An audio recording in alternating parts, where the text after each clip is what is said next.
좀 꾸준히 발전할 가능성이 높다라고 봅니다. 우리가 메타버스라고 하면 흔히 이건 게임이고 놀이고 돈이 아닌다 또는 일상화가 안 됐다, 완전 반대되는 케이스죠.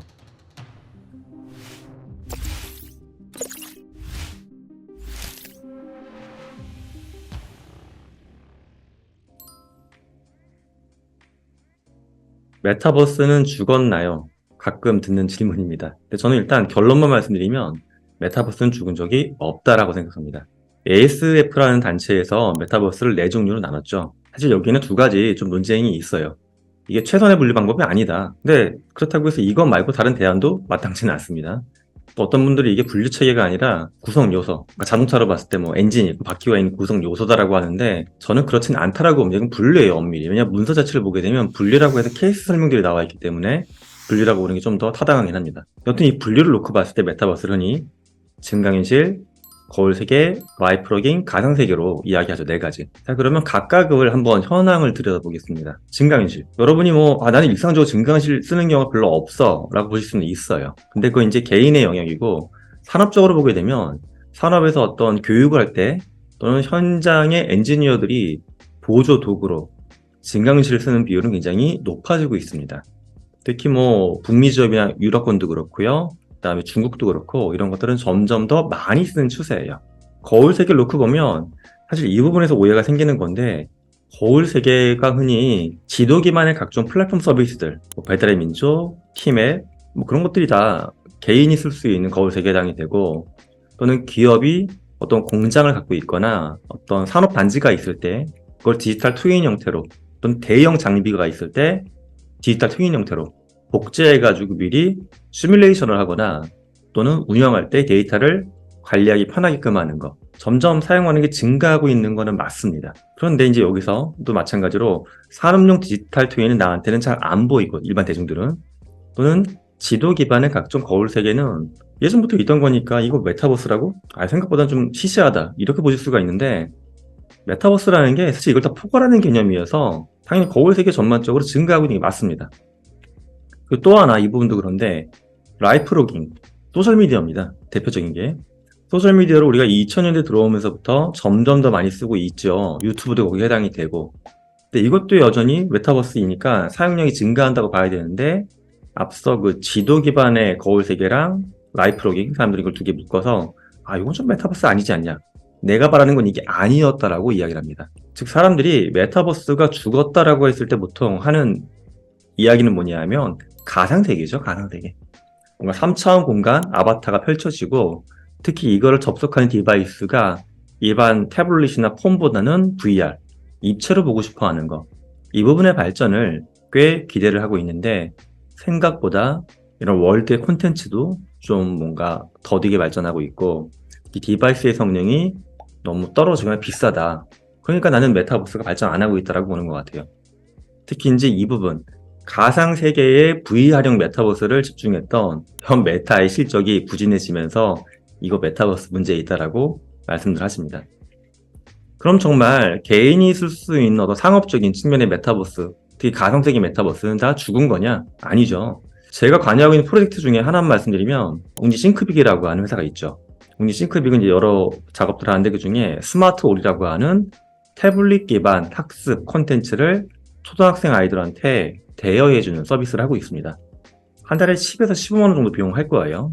근데 이거를 받게 되면 아이들은 삼성 갤럭시 탭 가지고서 메타버스에 관해 접속할 수가 있어요. 그래서 학교, 도서관, 미술관, 공룡 세계도 가고 다양한 월드를 돌아다니면서 공부를 할 수가 있습니다. 기본적으로 공간이 메타버스형이 되어 있고, 아바타도 있고, 학습 콘텐츠도 있고, 또 여기 약간 게이미피케이션이 들어가 있어서 이걸 재밌게 할 수 있도록 만들어져 있어요. 실제 현재 시장 점유율이 가장 높은 제품이고요. 또 하나는 아이들이 여기에 체류하는 시간이나 또는 학습에 대한 성과들이 긍정적인 지표로 나오고 있습니다. 우리가 메타버스라고 하면 흔히 이건 게임이고 놀이고 돈이 아닌다 또는 일상화가 안 됐다, 완전 반대되는 케이스죠. 물론 이 하나의 케이스의 성공을 놓고서 이런 케이스가 적지 않냐, 그렇게 말씀하실 수는 있어요. 하지만 이제 앞서 말씀드린 것처럼 메타버스의 증강현실, 거울세계, 그 다음에 라이프로깅, 이런 측면이 꾸준히 발전하고 있고, 다만 가상세계라는 부분이 콘텐츠가 아직 발전이 좀 더디다, VR 장비가 더디다, 이건 저도 인정을 합니다. 즉, 이렇게 발전하고 있다가 대중이 기대하는 부분에 있어서 약간 채워주지 못하고 있는 부분, 이런 게 현재 상황이라고 저는 생각합니다. 근데 앞으로는 어떻게 될까? 좀 꾸준히 발전할 가능성이 높다라고 봅니다. 뭐 애플도 새로운 디바이스를 발표할 것이고, 삼성도 그렇고, LG도 그렇고, 이렇게 연합군을 짜가지고 계속 새로운 디바이스가 나올 것이고, 당연히 그에 따른 많은 콘텐츠가 등장할 것이기 때문에 저는 발전 가능성이 있다라고 봐요. 가상세계 메타버스까지도. 근데 이런 상황에서 국내 시장 상황을 놓고 보면 사실은 좀 안타까운 생각은 듭니다. 국내 메타버스 관련 기업의 어떤 기술 현황, 사업 분야 또는 뭐 전문가 구성 비율 이런 것들 다양하게 조사된 게 있어요.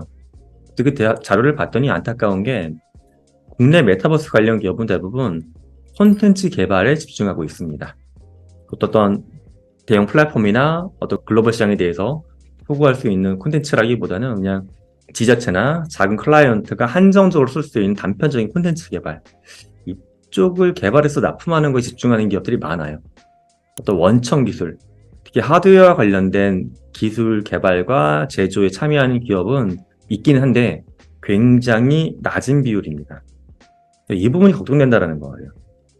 저는 가상세계 메타버스가 앞으로 쓰임새가 더 많아질 거라고 보는데, 그런 부분에서 우리는 남이 만들어 놓은 디바이스 위에다가, 남이 만들어 놓은 플랫폼 위에다가 콘텐츠를 용역받아서 개발하는 업을 계속 할 것이냐, 뭐 그 업이 나쁘다는 게 아니라 이 업이 메인이 됐을 때 당연히 시장 주도권이나 시장에서 낼 수 있는 수익 측면에서는 당연히 좋지 않겠죠. 그런 부분을 좀 아쉽게 생각합니다.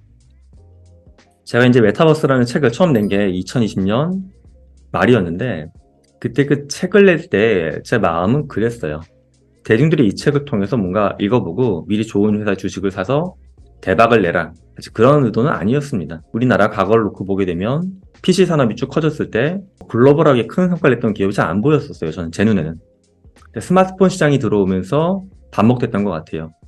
뭐 네이버도 있고 카카오도 있고 폰을 만들었던 삼성전자도 있지만, 그런 콘텐츠나 플랫폼 분야에서는 너무 로컬 비즈니스 위주로 했던 것 같고, 삼성도 폰 자체에서 자기네가 직접 마켓플레이스를 갖고 가지 못하니까 애플이 그 앱스토어를 통해서 시장을 주도할 수 있는 힘을 가진 것은 삼성을 갖고 있지 못했죠. 이런 부분이 좀 아쉬웠습니다.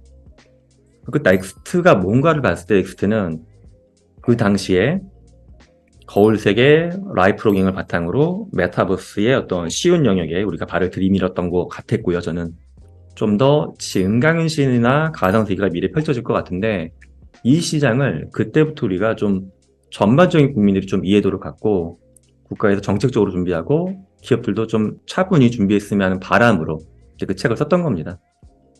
인류의 인지나 경험이 메타버스로 확장하는 상황에서 우리가 좀 전방위적으로 잘 준비했으면 하는 바람으로 책을 썼었는데, 사실 이제 현재 상황만 놓고 보면 좀 아쉬움이 저도 좀 많이 있습니다. 결론을 내려보면 요컨대 메타버스는 죽진 않았습니다. 죽진 않았고 지금 꾸준히 성장하고 있습니다. 다만 우리가 바라보는 B2C 영역에서는 눈에 띄는 성과물이 아직 좀 적어서 그런 거고, 원래 있던 메타버스는 잘 크고 있고 산업용 메타버스도 크고 있고 가상세계 메타버스도 일부 영역에서 또 독창적인 것들이 등장하고 있습니다. 여기서 우리가 잘 준비하고 있는지 그 부분을 한 번 더 되돌아봤으면 하는 바람입니다.